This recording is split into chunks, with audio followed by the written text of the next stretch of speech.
Our next speaker is Tova Ringland, to be followed by Michael Garza.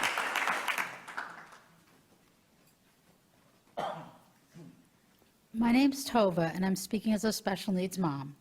My children have taken medication at school since they were 3 years old and started special needs preschool. When I saw a post on social media with the updated medication form required for students to obtain their prescription medication at school, I honestly thought it was a joke. Sadly, the requirement for a doctor's signature in order for my son to receive his prescribed medication had been added. It always has been required that the medication is in a labeled pharmacy bottle. The county did not inform parents of this change, and the school notified us a few days before meet and greet. I'm thankful a school board member reached out for more information and was told the county would work with parents. Sadly, many other parents and district staff did not know this. I spent hours on the phone, emailing, requesting the doctor's signature. When I finally reached somebody at the doctor's office, they said it would take 7 to 10 business days for the doctor to sign. Also, did you know that many doctor's offices have fees for paperwork, which includes the new updated form?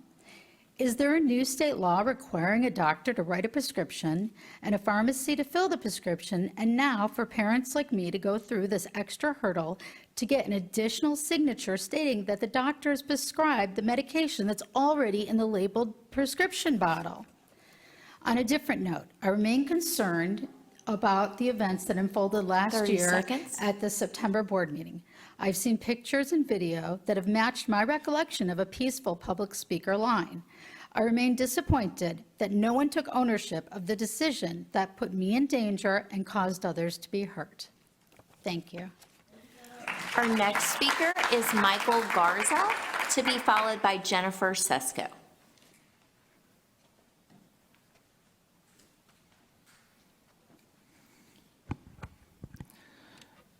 Our district tells us parents that our kids are safe in our schools. But just a year ago, this district inflicted violence on our kids right outside this building.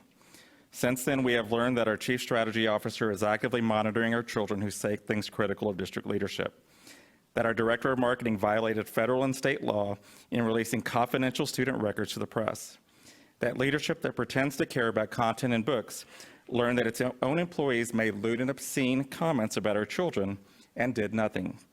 We've learned that our superintendent does not care about the concerns of Black parents.